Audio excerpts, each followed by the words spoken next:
Welcome back to the True Detectives podcast, where we like to dig into those crazy investigations and try to sort out the facts from all the mystery and thrills. This week, we're diving into a case. It's a real head scratcher where you've got this old school detective work, Huh. yeah, butting heads with, that crazy world of digital crime. It's a wild mix, right? It really is. It is. And we're going to see how these calculated attacks, these digital attacks, force this grizzled detective. Yeah. He's got to team up with these young tech-savvy backers. You got it. A real clash of generations and styles. I'm fascinated to see where this one goes based on what you've shared. Right. So the story kicks off, right, with a bombing. Big bombing, okay. Yeah, straight out the gate. Yeah. And this throws Detective Malone, he's our main man here, into this whole new world of crime. Yeah. I mean, not only is there the horror of the scene itself, but there's this really bizarre detail they find in the debris. Yeah. A cryptic binary code. It's not a ransom note. It's not some, symbol of a known gang or anything. Just this string of ones and zeros. Okay, so right away, this isn't your average street thug. Exactly. It tells Malone and, you, the listener, too, this is a whole different breed of criminal. Someone speaking a language Malone just doesn't get. Someone who seems to, kind of enjoy this new kind of chaos. From what you've shown me, that binary code, it suggests a real level of premeditation.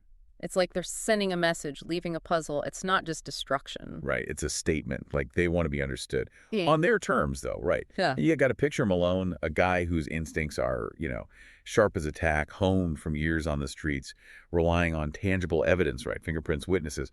But here, he's totally out of his element.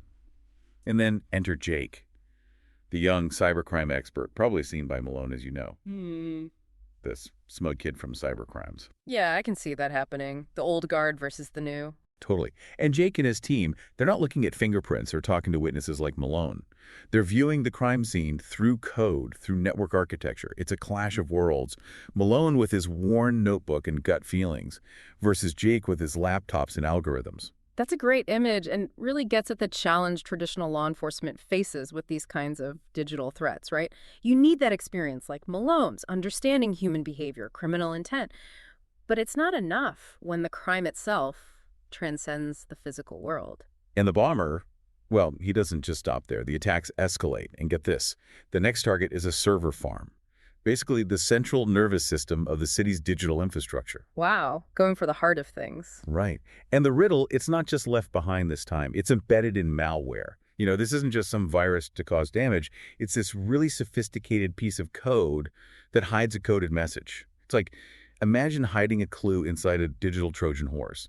It shows they're shifting from just terrorizing people to really messing with the system. So the bomber's capabilities and goals are getting bigger. The server farm, it's not just about destruction, but about disrupting the whole network. Yeah. And the impact is immediate. Think about this. ATMs going dark, stock exchange completely frozen, even the traffic lights start going haywire. What's even more unsettling? They don't seem to be after money. It seems to be all about pure chaos. That really ups the stakes. It's not just about catching a bad guy. It's about stopping a complete digital meltdown, the kind that can have massive consequences. No clear financial motive. That's always a tricky one. Makes their actions unpredictable, possibly driven by an ideology or something else. Absolutely. So here's Malone, right? Facing this escalating situation way out of his depth in this whole digital battleground, he does something pretty crucial. He swallows his pride and goes to the one person who seems to get this new language of crime, Jake. Smart move. Recognizing you need help. Right. So he goes to Jake, admits he's clueless, and says, "Talk to me like I'm 5, not a fossil." You can feel the weight of that statement, the old guard admitting, hey, I need to learn this new game. Pivotal moment. Malone, he's willing to set aside his ego, ask for help, and that's huge for someone like him. It shows a willingness to adapt, which is vital in any problem solving, especially something this complex. And Jake, got to give him credit. He steps up. Any of that youthful arrogance seems to vanish. He realizes how serious this is. And he explains the bomber's intentions in a way that's just, brutally simple. He says, and this is the line that really gives you chills, this guy wants to watch the world burn, one glitching server at a time. He's not bragging online. He's leaving breadcrumbs. And that tells you everything about the bomber's mindset. It's not about fame or money. It's about carefully orchestrated sabotage, leaving just enough clues to be followed. Those breadcrumbs, that's the key to understanding this kind of cybercriminal. Recognition on their terms. It's this weird intellectual game. It is.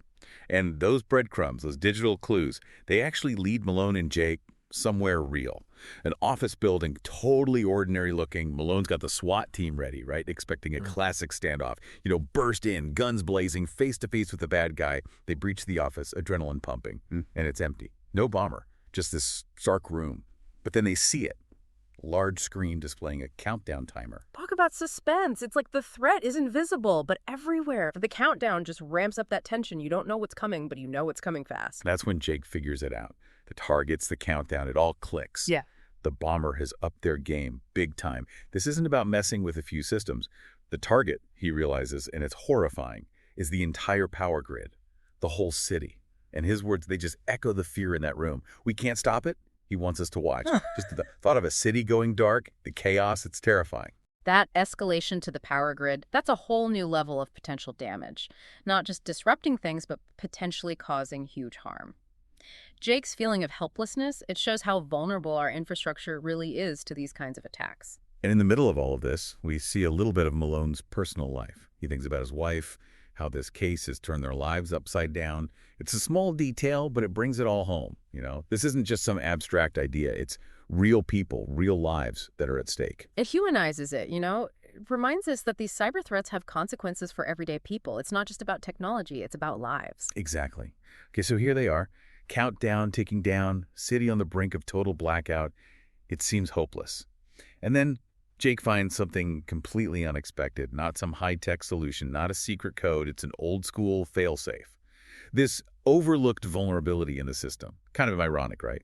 The sophisticated attack stopped by a simple flaw. So much of cybersecurity boils down to the human element. You can have the most advanced tech, but a simple oversight, a forgotten system, that can be your downfall. Technology is complex, but it's still built and run by people. Right. And as the clock hits 0, there's this moment of, well, it seems like failure. Lights flickering, screens dark. But then slowly, parts of the city map on the screen start coming back online. It was a long shot, but it worked. They averted disaster. Close call. But it shows Jake's thinking on his feet. Yeah. Finding that weakness, exploiting it. That's what you need in these situations. Adapt or fail. Yeah. SWAT team arrives, guns drawn. They see Jake slumped over the console, exhausted. They're ready to take him down, but Malone stops them. He gets it. The bomber's still out there, but they prevented the worst from happening, and it's all thanks to Jake. That gesture from Malone speaks volumes. He sees Jake's value. He understands in this new world of crime fighting, you need the old ways and the new. And you see this new respect between them. Jake makes a comment about the old wiring, and Malone, gruff as ever, says, "Next time, kid, you explain before the city gets plunged into blackout." Classic Malone, but you can hear the gratitude. It's about bringing those approaches together, old school and digital, right? Finding that balance. Absolutely. And I think the last exchange between them really captures it all. Jake, with a bit of that swagger back, says, just got to find that sweet spot where old school meets digital mayhem. It kind of sums up their partnership. And Malone, as he's thinking about everything that went down, he knows the future of detective work is going to be messy. You're going to need these young experts, but it can work. It can be really effective. Malone gets it. Crime's changed. You got to adapt, collaborate, learn from people with different skills. It's the only way forward. So the city's back to normal. Lights are on. But that bomber is still out there, somewhere in the digital world waiting. And it leaves you with a question. In this world where everything's connected, how do we fight crime that happens in cyberspace? And are we, by relying so much on this digital world, creating weaknesses we haven't even thought of yet? It's something to think about. Definitely something to ponder. It's a wake-up call. We depend on these digital systems, and when they're attacked, the consequences can be huge. We need security and collaboration, bringing different minds together. It's the only way to stay ahead of these threats. Couldn't agree more. Well, thanks for joining us for this week's investigation on the True Detectives podcast. This story, old school versus digital crime, it's pretty mind-blowing, right?